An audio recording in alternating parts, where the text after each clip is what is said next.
So today I'd like to talk about the innovation space that we occupy in Canada and some of the challenges and opportunities. I'm an economist. That's the dismal science. When we are presented with a glass that has a portion of water in it, we tend to see it as half empty. I'm going to talk about the half empty model, but I think if we're really talking about where innovation can take us in the next generation, we need to think of the half full model. We need to fill up the rest, not fixate on what we don't have. So let me talk about that in the next 20 minutes or so. Historically and currently, we define ourselves mostly by what we're not. We're not doing as well as the Americans. We're not in the top 10 in the OECD rankings. We're not. And I'll talk about some of those elements. But generally, my basic argument is that gap analysis is a useful place for starting a conversation, but seldom is a way of engaging in a sustained conversation about what you want to do, not what you're not doing.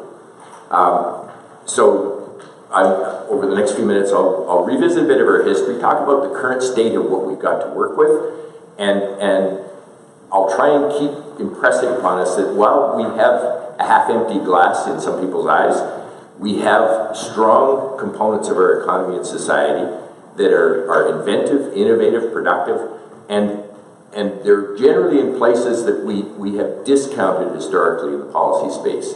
They're in areas where we have revealed comparative advantage, places where we already have strong and growing market shares. And I'll talk about how that fits.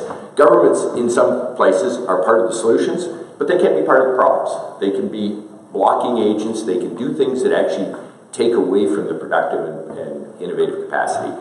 And that at the end, I want to leave you with the thought that what's missing in our policy space, and I think we've already heard it in terms of the social policy innovation, we got a little bit of insight where Stats Canada is starting to play, is the sense of purpose, of a challenge.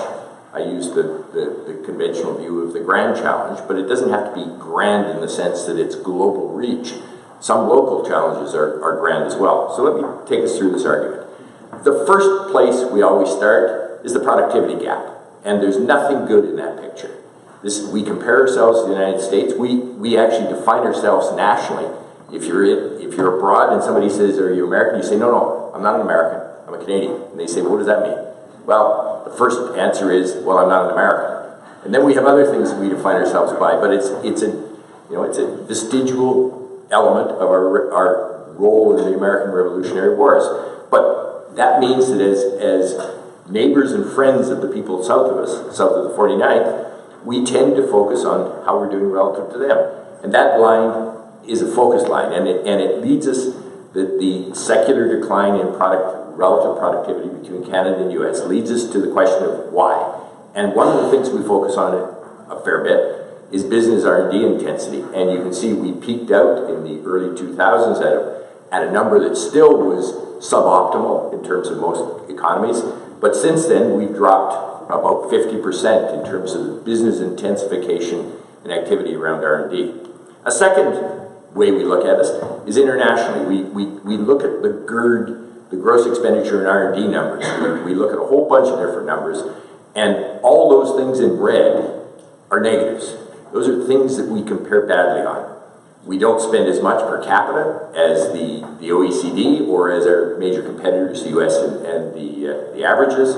As a percentage of GDP, it's down. It did peak over 7 or 8 years ago. We're on a downwards slide over the last number of years. We tend to have less invested by industry, less performed by industry, and more done by government. So government is an inextricable part of our conversation in Canada.